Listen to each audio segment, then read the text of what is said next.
বৈঠকে আমাদের ডাকা হয়নি, এখানেও ভুল মেসেজ। আপনি দেখেছেন কারা গিয়েছে, এনবিআর এর সদস্যবৃন্দ গিয়েছেন, যারা ওনার সাথেই কাজ করছে। তার মধ্যে অনেকের প্রতি আমাদের বক্তব্য ছিল যে তারা অগ্রহণযোগ্য। তার মধ্যে কিছু মেম্বার ছিল যাদেরকে দিয়ে উনি একটা কমিটি করেছে, সেটা আমরা প্রত্যাখ্যান করেছি।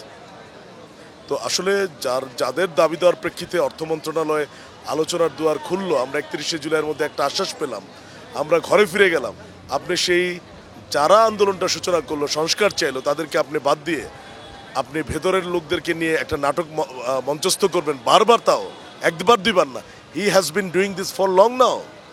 We are exhausted. আপনি দেখছেন হাজার হাজার কর্মকর্তা। আজকের 28শে জুন কেন আমরা বাইরে থাকবো? আপনি তো দমন নিপীড়ন করে এনবিআরকে ফাংশনাল করতে পারবেন না।